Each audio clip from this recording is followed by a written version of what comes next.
Hello and welcome to Off the Shelf Reviews. I'm the stuff nightmares are made of. And I'm Gary. And today we're going to review and discuss A Nightmare on Elm Street, which came out in 1984 from writer, director Wes Craven. Ian, why don't you give us the synopsis for A Nightmare on Elm Street? Well, the story follows four teens living in Springwood on the street Elm Street. They are all suffering from the same nightmare in which a guy in a dirty green and red jumper is hounding them with a clawed glove. As each one of them starts to get killed off, we start to realise that there's something more to this man than what we're led to believe. Wes Craven is a household name, especially within the horror genre. And up to this point, he'd only made sort of two fairly successful films, The Hills Have Eyes and The Last House on the Left. But he had also worked on a script, A Nightmare on Elm Street, which he shopped around to every single American studio. Yeah. And they all said no. For 3 years, this script floated around until New Line Cinema were kind of curious about investing some money in producing this film. Yeah. New Line Cinema at this point had only produced one other film, which was really a disaster. You know, it was a almost financially bankrupt the company. Wow. The film was Alone in the Dark. And so they sort of took a gamble Not the Alone in the Dark with Christian Slater. No. No. That's many years after this. And New Line Cinema is now one of the biggest studios in America. It was jokingly known as the house that Freddy built because of the success of A Nightmare on Elm Street, and then all of its cash cow sequels would keep New Line Cinema afloat until they've become the multi-million-dollar company they are now. I didn't actually watch the first one when it first came out. I started at number 2 and then ended up going backwards. So for me, Freddy had already been established and I needed to know who he was and where he'd come from. So sitting down to watch the first one, wow.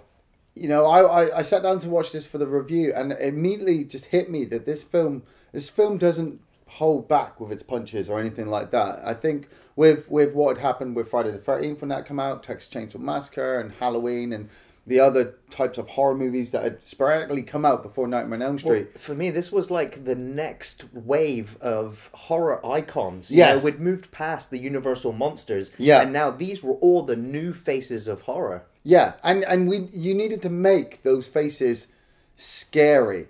But obviously, I realised that first with this movie, with the later sequels, Freddy is like right in your face all the time, making his jokes.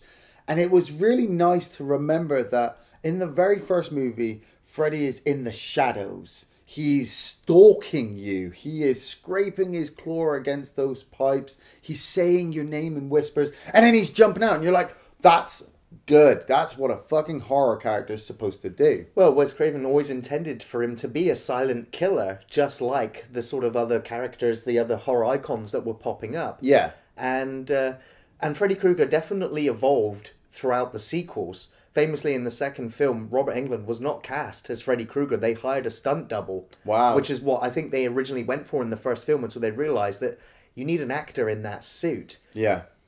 Robert Englund brought so much character to Freddy, even in the first film, even to his posture, the way that he moves. Yes. Just within the eyes.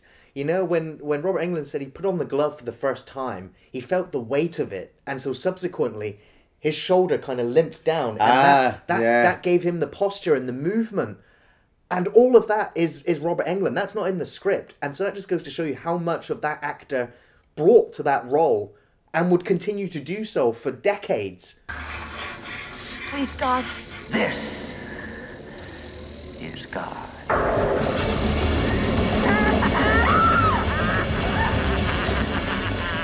Also, you know, the concept for this horror film is what really makes it work. Yeah. You know, it's as good as the shark in the water is the fact that everybody dreams. Everybody has to go to sleep. Yeah. There's no escaping that.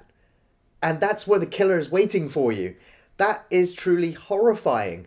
And, you know, it's in the realm of unbelievability, like magic and fantasy. Yeah, yeah. But the idea of it is believable enough for it to seep into your subconscious so that when you're alone at night in bed, your brain just goes, but what if? Yes. Just what if? And this whole film plays out like that. Wes Craven even incorporated aspects of his own childhood and things that sort of terrified him into the film, down to Freddy Krueger being the name of his high school bully. Yeah. A homeless person who was wearing that red and green sweater was Yes. pointing at him. So all of those things just kind of bled into it. So it all came from real places and fears. Also, Wes Craven was reading news articles about a boy who was telling his parents that he was having nightmares and that something was trying to kill him. They eventually sedated him, and then within moments, he was screaming from his nightmares, and when the parents came into him, he was dead. Yes. So people have died in their nightmares. It's kind of an ongoing, even today, scientific exploration as to what dreams are, what nightmares are, and how could they cause horrific dream deaths. Yeah. And so, the concept for this film has come from a very real place, and that, again, just plays on the audience's fears of the unknown.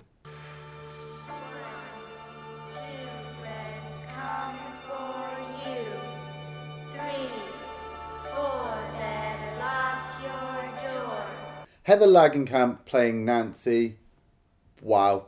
She's right up there with Jamie Lee Curtis's Laurie. I put her up there with Kirsty from Hellraiser as well. Yes, yeah. Just that innocent teen heroine.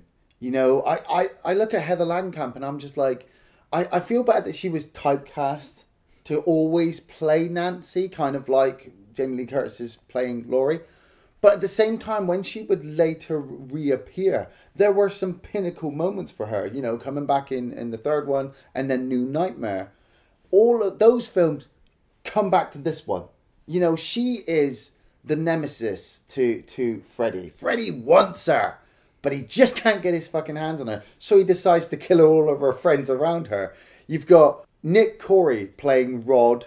The kind of psychotic boyfriend, he's the delinquent that everyone's telling you to stay away from. He's not really psychotic. I mean, he's definitely a roguish type character. Yeah, roguish. We'll go with roguish. Yeah. His girlfriend, Tina, played by Amanda Weiss. I like the fact that the film starts with Tina being chased.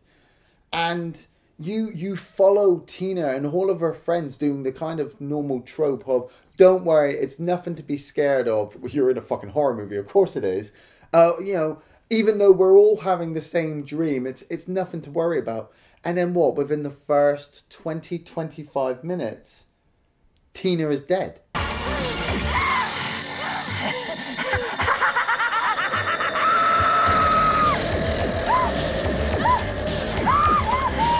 Her death is spectacular. Yes. It really is. Obviously, we had that nightmare at the beginning, all of the setup, and then, when she goes wandering outside, it's the tropes, but within a nightmare, it's kind of like you almost end up on autopilot anyway, don't you? The nightmare is playing out to you. But the film does it so well that you don't know it's a dream until the last few moments. Scary things are happening, but it seems so real. Yeah, well, until Freddy's arms stretch out across the alleyway until he starts cutting off his own fingers and mocking her and tearing at his own flesh. Yeah.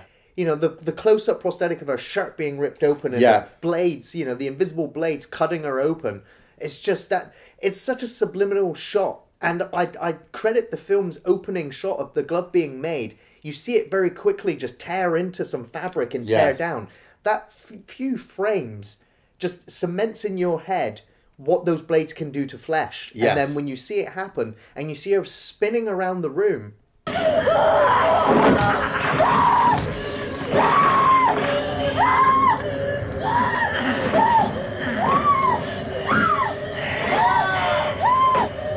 It's horrific. Yes. And this kill holds up today as still being graphic and violent and very disturbing. And you've got to put it down to the fantastic special effects work that went into the film. The sets, the whole bedroom which was built on a set that could turn upside down, kind of similar to what you'd see in Poltergeist. Yeah. And so, the actress said that when they'd done the take, she ran out of the room because she was dizzy. She didn't know which way was up or down. And so, and she delivers those screams to just they kind of echo in your head way after the death is over. Her on the ceiling reaching for Rod, and he's screaming back up at her. But at the same time, I'm like, but does she even see him? Is she still in the nightmare? So she can't really see him unless he's in the nightmare? I think at that point, she's awake. Although just woken up. Just woken up. I mean, she's just been sliced. She's up on the ceiling. She's woken up, and she's absolutely terrified because she's upside down, or to her, Rod's upside down, and she can possibly still see Freddy, but Rod can't. So she's absolutely terrified. I like the fact as well that, I mean, I like to imagine that even though it's not shown to you that Freddy is doing extra damage to her while he's playing with her there, and then just watching her body just kind of fall onto the bed. This is where the censors tried to kick in, and they were like, you cannot have the blood splash on anyone's faces. You have to cut that. They didn't. No, they didn't. One of the other teens as well, oh my God, Johnny Depp playing Glenn. Who almost didn't get the role. Yeah. John Cusack auditioned for the role. Brad Pitt auditioned for the role. Kiefer Sutherland auditioned for the role. Wow, yeah. But it was Wes Craven's daughter who went, no, you have to hire Johnny Depp. And Wes Craven's like, really, why? Why? She went, look at him, he's beautiful.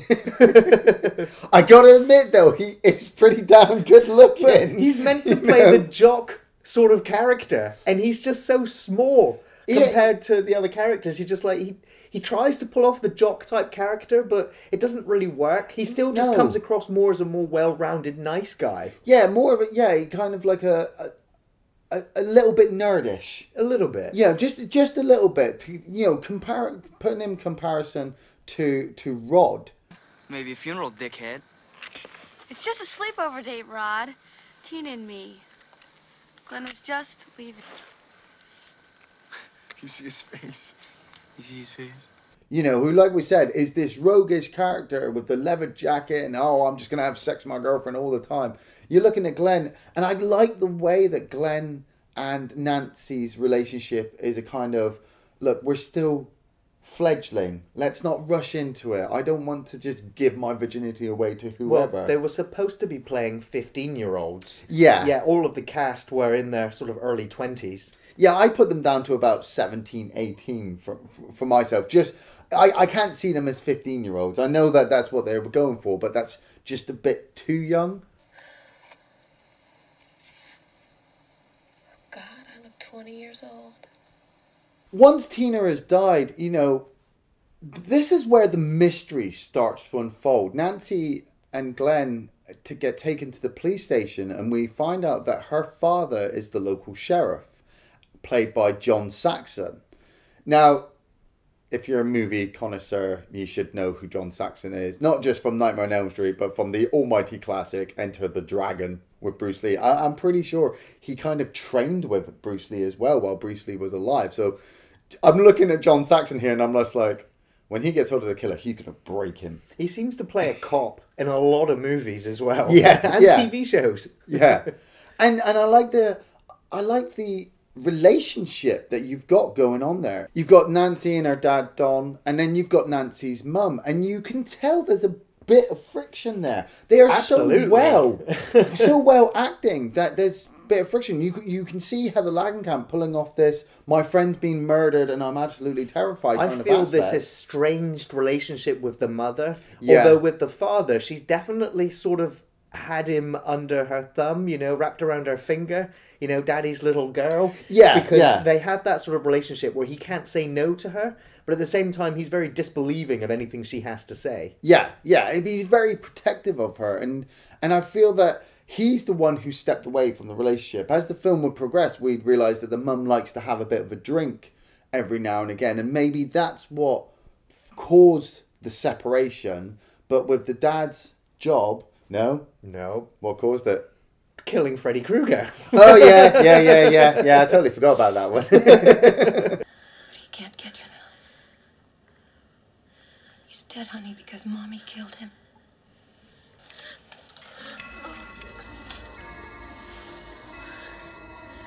Yeah. And of course, this is why a lot of the parents in the film are alcoholics or unhinged or just slightly unbalanced, because they're all dealing with the fact that they killed this child killer who managed to escape jail. Yeah. Nancy's mother would explain this to her later in the film, of course, when she takes her down to the basement and goes, oh yeah, and I've also got this serial killer's weapon. But I still don't believe you that Freddy Krueger's killing your friends. Yeah. And it cuts to one of my favourite sequences in the film where they take Nancy to a hospital to study her analyse dreams and study her dreams. And I've got to point out the doctor is played by Charles Fletcher. Okay. Who would go on to be the voice of Roger Rabbit in Who Framed Roger Rabbit.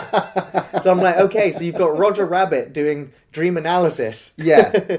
And it's great because, I don't know, bringing in science to try and analyse what's going on is always a favourite of mine. A bit like The Exorcist. A bit like The Exorcist, where he's just like, yeah, you know, she's gone into deep sleep now. The machine usually reads like 3 or a 5. Yeah. And then you watch the machine jump up to 15, 25, 35, 45, and the static's going, and Nancy's screaming, and you're like, holy shit. He's like, I have no idea what's going on. It must be a malfunction. Yeah.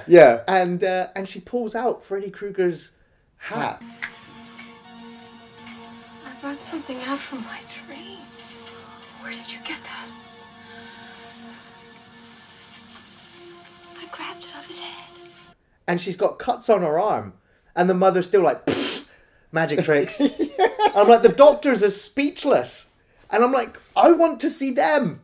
Well, I guess we'll have to wait until the third movie. That's the thing. I mean, if there was one thing I was going to nitpick about this movie, and it must be the fact that you'd have to see this movie completely original, none of the sequels, none of the remake. You're going in a complete blank slate. Is the only way that you could accept the mother kind of saying, oh, no, I don't believe any of this mystical stuff that's going on. You know, she's in total denial over the murder of Freddy and everything else. She's in such denial with all this damning evidence in front of her. You know, like we said, Nancy waking up with a dirty hat. Give me that damn thing. It even has his name written in it. Fred Krueger, Mom. Fred Krueger. You must have noticed that she wasn't holding that when she climbed into the bed. There's cameras everywhere, right? Yeah, there's cameras everywhere. Nobody's been in that room. You've been sat outside the whole time, but where did she get this hat from? Oh, I don't know, but it looks like Freddy Krueger's hat, but it can't be because I murdered him, but he can't have come back to kill you all because we killed him. At the same time, she doesn't totally dismiss Nancy because she then goes and puts iron bars on all the windows. Yeah. And I'm like, is that to keep Nancy in, to keep her safe, or to keep the killer out and therefore keep her safe? That's the thing I don't understand, because she is constantly trying to get Nancy to sleep. Yeah. Now, is she trying to sacrifice her daughter so Freddy doesn't come for her? This is the funny thing, is I started to look at this film and think to myself, at what point in this movie does it stop being reality? And what I mean by that is obviously we will talk about the ending when we get to it and how ambiguous it leaves the film. But I was watching this film and I'm like, right, okay, right from the start we're following Tina, and then obviously Tina is killed off. We see Nancy go to school during the day. And and Nancy falls asleep at school. It's one of my favourite sequences where you see Tina's body being dragged around and you've got the invisible person dragging her down the corridor. Nancy would wake up after her confrontation with Freddy, but from that point onwards, I don't think she's actually out the dream. I don't think she's left the dream from the school, because certain events start to happen that make me question. Like I said, the mum is constantly telling her, you got to go to sleep, got to go to sleep. Yeah, but mum, all my friends are being killed in their sleep. Oh no, you need to get some sleep, you need to get some sleep. You know, there's the whole sequence where she goes to see Rod at the police station, and her boyfriend Glenn comes over and she says to him, I want you to do me a favour. And you then have this cut where she comes out of her house and you're thinking, well, why is she leaving her house in her pyjamas? And she shouts down the road, Glenn, are you still there? And Glenn steps out from the tree.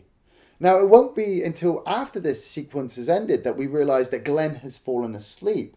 So with him in the street telling Nancy he's still there, is that him in her bedroom saying to her, yes, I'm still here, you can go to sleep? Or are they dream sharing? I don't think they're dream sharing. I think it is a little bit strange because there's the possibility it's not really explained, because I thought that she maybe have fallen asleep when she was gone over to the police station and was looking through the window and saw Freddy come in. I thought she was asleep then. But yeah, it turns out she was still in bed the whole time, and then she still races to the police station when she realises that Freddy's there to go in and try and see him. Yeah. And of course the police officer can't find his keys, and by the time they get in there, Freddy's hung him. And it looks like a suicide. Yes, yeah. And so the police are like, yep, so he was the killer, he felt guilty, killed himself, right off the case. Yeah, because when Glenn dies, everyone's like, what the fuck, you know? Wow. Yeah, there's a sequence before Glenn's death that I also really liked, and that's when the two characters, they sort of meet on like a bridge. The bridge, yeah. And he's just like, yeah, I've been reading about these people that can control their dreams. They become aware that they're falling and then fly, essentially. And I'm like, wow, it's like Dream Warriors. Yes. And then, but Nancy's like, well, I'm into how to make booby traps and this with this survival guide. She's like, I'm into survival. And I'm like, well, yeah, you're going to be the final girl and you're going to survive this nightmare. Yeah. So I really liked her sort of proactive attitude to like, I'm going to survive this. Yeah, she wants to get this guy. She fucking wants to kill him. She, like we said, it's a change to the Laurie Strode character. Instead of just screaming and running all the time, she's actually really looked into it. But at the same time, she's not been sleeping for like 5 days at this point. And had the Langenkamp, from that first shot where she's talking to Tina, the girl next door, innocent, last girl standing kind of look, to when she's going up against Freddy at the end. Her eyes are dark, her hair's all grey, she is haggard, she is stressed out. But she's ready to fucking kick some ass. And she needs Glenn's help in order to do this. Although Glenn's parents have taken the phone off the hook because they don't want the weirdo next door contacting their boy anymore. Yeah. And so Glenn is sort of trying to stay awake. And I love this. He does it completely stupid, though. With TV on and the headphones on. That would make anybody go to fucking sleep. He was waiting up to see Miss Nude America. But, we hear the national anthem playing on the TV before it turns off. And I love the fact that you can hear the announcer say, this is KRGR Radio signing off. Which, if you look at it, it's Krueger with all the vowels removed. Krueger Radio, nice, nice. And then Johnny's pulled into the bed, and one of the most iconic and memorable deaths in the entire Nightmare on Elm Street franchise.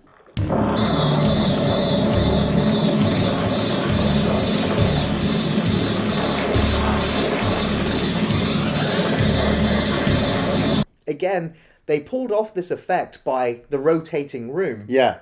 And so everything was upside down.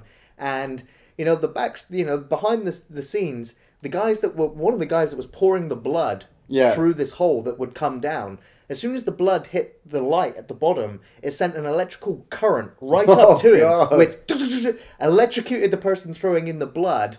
Then the actual set, all the blood that was coming in, and they had thousands of gallons of blood, it started to rotate the room. Okay. So the room started to spin again, and you see the effect in the room where all the blood starts flying off in one direction. Yeah. And that's because the room's spinning, and with all the blood in there, it had no counterbalance. Shit. So all of the special effects team and everybody that was on the set all had to scramble for their lives as lights exploded, electrical currents, the lights went out, Health and everyone and was safety. scrambling for their lives as this set lost control. And they only had the budget to do one take. Oh, God. And so I think it worked in their favour because they still got the shots which look so weird with the blood flying off at weird angles that it creates that effect. Yeah. And you never get to see the remains of Glenn either. You just get the mother's screaming reaction, and then you get, Detective Thompson going in there and just looking in there and coming out. And the other guy explains that the coroner is still throwing up. Yeah. Again, in a deleted scene, there was a shot of Glenn sort of coming up, back out of the bed, and then just falling flat on the bed, which was removed because it was like, that lessened the effect. Yeah. Not seeing any remains. It reminds me of Army of Darkness with the fountain of blood. But this is it. Nancy has lost now all of her friends. Her mother has gone completely crazy and locked her in the house. And she realizes that her final task is to go into her dream, grab Freddy, and pull him back out. In which she managed to successfully do. But then there's the whole chase sequence around the house. And luckily, she's already set the house up into a trap mode. I couldn't stop myself from thinking, what if Freddy Krueger got hold of Macaulay Culkin in Home Alone? Would it be the kind of same thing? Because he's got sledgehammers slamming him in the fucking chest. She's filled light bulbs with shotgun powder so it explodes. She lures him down to the basement and she throws paraffin on him, I'm guessing, sets him on fire. But my only question, and there's something that's stuck with me throughout the whole of the Nightmare on Elm Street franchise, is if you pull Freddy Krueger into the real world and kill him, where the fuck do you expect him to go? Straight back where he just came from. Right. Back to your nightmares. Yeah. Which is where he does go. To an extent. Yeah, but it just doesn't make any... It really doesn't make any sense. I know it would probably make a poor ending if she put him into the real world and then handcuffed him and he got arrested, put in the back of a car and led off. I want to follow that movie. Yeah, I want to see the investigation into this That's it. demon. It'd be so much easier. It'd be like, didn't we kill you? Yes, but I came back in the dream world. Right, okay, you're going down for another 33 years. Oh, man. Gonna commit suicide and go back to... It's just... It was something that came up in the remake that I was just kind of slapping myself in the head was when they do the same thing and they're like, we'll pull Freddy in and then throw dynamite at him. And I'm like, so you just basically just gave him a fucking golden ticket all the way back to where you just pulled him from, you fucking idiot. The sequels expand upon the idea that, you know, people need to believe in him in order for him to have the power, a bit like the Candyman in a way. From the very beginning, it was the children who gave me my power. The Springwood Slasher, that's what they called me. The children still feared me, and their fear gave me the power to invade their dreams. And that's when the fun really began. But this one, it kind of, like I said, the ending gets a bit ambiguous, a bit mysterious for me because he manages to escape out the basement while Nancy's trying to get her dad across and all the cops. And he goes upstairs to where her mother is sleeping, falls on top of her and immolates her. Now, it goes back to what Gary says, that maybe the mum was sacrificing Nancy to protect herself because maybe she was one of the last parents alive that had killed Freddy. So this is why Freddy purposely killed her. But then you've got that whole moment where the body sinks into the bed and it disappears in front of Nancy and her dad. So you're like, okay, there's no way you can disavow that knowledge that your mother's corpse has just disappeared into nothingness. Freddy would appear one last time to Nancy, but Nancy would stand her ground, turn her back on him and say, you are nothing to me. You are shit. And we would see for the first time Freddy's power diminish and him fall away. What? You're shit.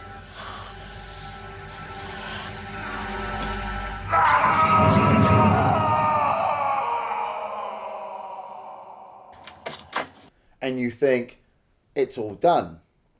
But then she steps through the door into a bright sunny day as if nothing has happened, climbs into a car which strangely resembles the same colour of Freddy. Well, I mean, we saw Glenn with that red car earlier in the film. Yeah, but it's the roof that comes down. The roof that comes over pattern. with the striped pattern. The fact that you've already seen all three of her friends die, and now they're all here, and they're all getting trapped in the car, and her mum is just kind of waving them off like, bye, bye. And you've got the sex doll pull through of the into the door moment. And that's what makes me sit there and go, when was she awake?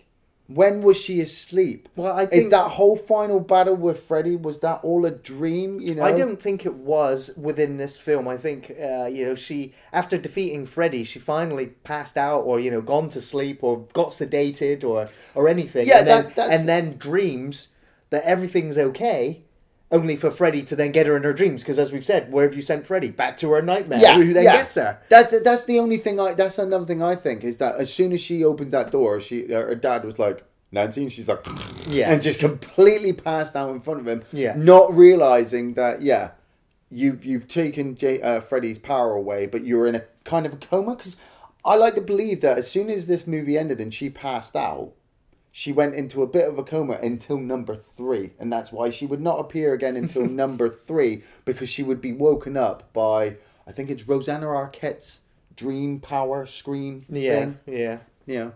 That's a nice theory. Deep! But Wes Craven fucking hates the ending to this film. Yes, it's not his ending.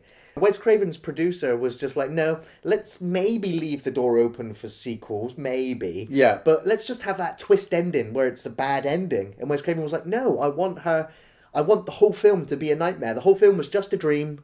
And I hate that. I hate that trope. It would be such a cop-out if at the end of this film, and everything that you just saw was just one bad nightmare. Yeah, but like I said, I've already got that feeling all the way through. The film has been... The film was filmed and edited in a particular way that you don't actually know for actual proof that Nancy is awake through the movie. There's that one part. I mean, there was the one part with the FBI agent, I think, or the cop who's stood in the road watching her as she's going to school. Just before Rod grabs her, and she sees that guy there, and I always got a freaky feeling from that guy. And then she turns and he's gone. And for me, when I first, maybe the third or fourth time after seeing the movie, I saw that part and it started to question for me, saying, is she awake at this point? She is. She's just being shadowed by the cops who are waiting for her, and waiting for to catch. Yeah, but if Wes Craven, like you said, if Wes Craven's whole intent, if Wes Craven filmed the whole film to be one long dream, but then they only changed the ending, then there are slight feelers throughout the film that make you go, is she awake at this point or is she asleep? Well, we don't know. You can only surmise, you can only guess for yourself personally. Oh yeah, she's awake at this point. No, she's not. She's asleep. Oh yeah.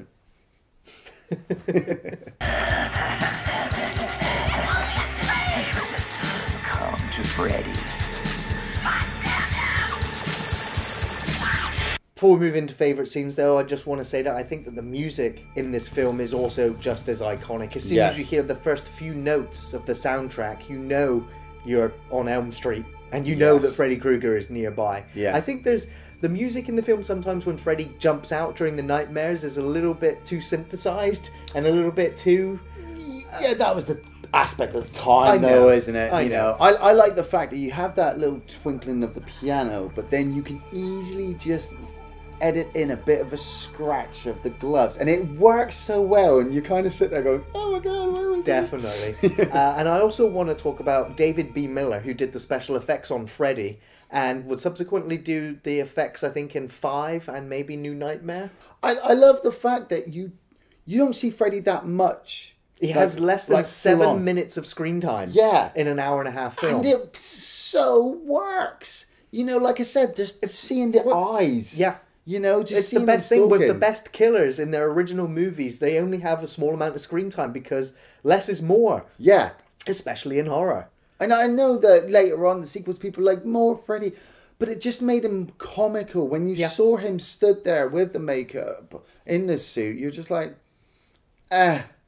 it's good, but it's not as good as him stepping out of a tree and going, look at my fingers. For true horror, definitely the first film, but a lot of the sequels are so definitely guilty pleasures that I could marathon through most of the Nightmare on Elm Street films. The Power Glove. And enjoy Freddy Krueger. Yeah. I used to enjoy, the TV series, the New Nightmares. That was then. This is now. Oh, those teens.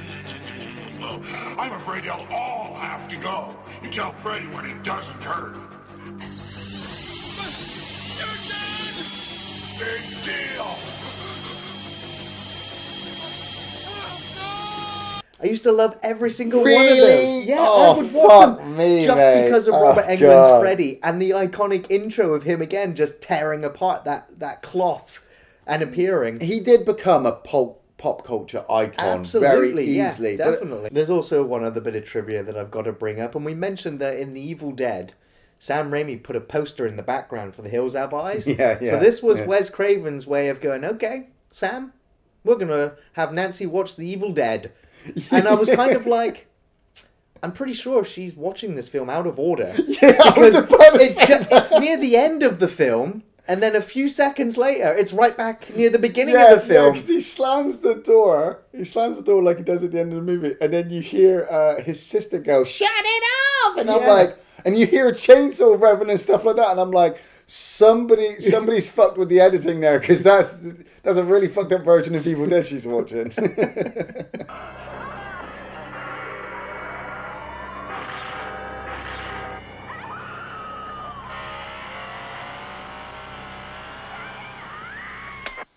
And that led to me going, maybe she's dreaming then, and so therefore, Yeah, it's just all over fragmented. the place. Yeah. So favorite scenes for this film, Tina's death is memorable. Tina being dragged through the school corridor is memorable. Yeah. Glenn's death is definitely one of the most memorable and easily one of the most favorites. Also, one of my favorite sequences is when Freddy comes through the wall while Nancy's asleep. I'll just shut the fuck up. You stole all my favourite shit. And, it's a practical effect. There's That's no amazing. CGI in this entire Amazing. film. It was just literally a latex wall with a hole in it for the actor, the special effects guy, to press his head through. Yeah. And it's so damn effective. And I guess one of my other most memorable sequences is Nancy in the bathtub. Motherfucker! And that Freddy Krueger's claw coming up between her legs. Yeah. Male or female. That's nightmare right there. All of those moments, they're all beautifully shot. They all work together so well that you sit there and it holds your attention. Like you said, that the coming through the walls, it builds up this suspense tension that something bad's going to happen. And you let out a bit of a sigh of relief when Nancy puts the crucifix back on the wall, and you're like, oh, maybe he can't come through. And then you're thinking, well, what about Tina and Rod? What about Glenn? Do they all have crucifixes? The body being dragged through the school. I love the way it transitions with the fact that Nancy isn't even... Either she is aware that it's a dream and she's happy to follow it, or she doesn't realise it is because she's so tired. But the way she comes around the corner and she knocks into the hall monitor, and it's just like, no running in the halls, and the leaves are all blowing, and you end up back into the steam room. Freddy's boiler room is definitely one of the most memorable sets in the franchise. Even that one little bit where she comes across that little furnace and she's finding all the clues, and like she finds Glenn's headphones covered in blood, and you're just like, oh my god, you are deep in the fucking den at this point. I love the fact the actual set was a boiler room of a prison, which was soon condemned and closed down afterwards because of all the asbestos. That's not good. No. The bathtub sequence, I love Nancy's little, oh mother, I'm not going to drown in the bath, and then she almost fucking drowns, and trying to explain to her mother that she's absolutely fine. Glenn's death as well. I need to find out if Johnny Depp actually dies in any other films. Because I was trying to think, I figured this out while I was watching this film, that if he doesn't, maybe he wrote it in his contract after this one, like, that was one of the most best deaths I will ever do. I don't ever want to die again. He still always talks favourably about his experience on this film. And Wes Craven went on to say that, this was Johnny Depp's first acting performance. And he was trembling on set quite a lot of the time because he was inexperienced and he wanted to deliver a great performance. He does. And, his entire career, Yeah. I highly recommend Nightmare on Elm Street. I mean, we could talk about the sequels for fucking hours and the remake, but we're just sticking with the original for this one. And if you have never seen it, never, ever, ever, ever seen it, get a copy of it. I would definitely suggest the Blu-ray version because, you can get VHS and DVDs, but watching it in Blu-ray, it just made everything just look nicer and sharper, and just made everything that they did back then stand out. Really, really made it look absolutely awesome. Watching it on the Blu-ray now, there's only one practical effect, which it's still a fantastic that they achieved it, and it's Freddy when he's set on fire and the stunt man doing it all in one take, chasing her up the stairs, getting knocked back down, and then going back up the stairs, one take. And everyone was amazed that they could pull this off. But the mask, the rubber, protective mask on Freddy's head is so clearly visible. Yeah. It kind of takes me out of it just enough, but I still appreciate what I'm watching. Yeah. That it's not too big of a gripe. It's a nitpick. It's the same with me when I watched it on VHS and you see Freddy go over the banister and he lands on a mattress in the camera shot. In the Blu-ray, they kind of moved it a bit so you cannot see that. But I always loved that stuff. I always loved that stuff to remind me that you are watching a film. Don't get too wrapped up into it. You're just watching a film. It's absolutely brilliant. It'll open the door for the other sequels. They will teeter a bit, not as bad as Hellraiser, but then, it's still fun. And at the same time, Freddy, oh my god, he's fucking badass. Fuck yeah, I recommend Nightmare on Elm Street. This is one of my favourite horror movies. And once I usually finish with the first film, I'm usually inclined to go and watch the rest. This film is great. It's perfect, almost. Really? It's an hour. Almost. It's an hour and a half. It's a solid film that still stands up today. Only just watching it again, I'm just like, this still works. Yeah. Wes Craven is so deserved of being celebrated as one of the best directors within the horror genre. Freddy Krueger is an icon of our time. He's one of the best villains in cinema. Robert Englund did a fantastic job bringing this character to life. The rest of the cast, the supporting cast, the music, the cinematography, the practical effects, the fact that they did this on a budget of less than $2 million and shot it in less than 30 days is amazing. It is interesting that a lot of big companies pulled out. They pulled all their funding away from A Nightmare on Elm Street several times during production, so that Wes Craven ended up selling the rights to the film and also selling any sort of royalties for any sequels as well. He kind of, in order to get this film made, he had to make a loss to get it out there, which is why the sequels kind of ran away without Wes Craven. Yeah. And all the way up to the remake, I think was in 2010, which was 7 years after the previous Nightmare film. Yeah. And since then, it's now been 7 years again, which makes me go, the longest gap between any Freddy movie was 9 years. And we're soon approaching the time for a new Nightmare. Yeah. But you have to go back and appreciate the classic. Like I've said, all of the sequels are definitely guilty pleasures. 3 being one of my favourites in the series, because it brings back Heather and reunites her with Freddy, and we really get to explore the dream world and what characters can do with it. Because in the first film, they didn't really utilise the idea of exploring dreams and what powers Freddy has. Those are things that they explore in the sequels, which is kind of interesting, but none of them are as solid as this one. Thanks for watching Off the Shelf Reviews.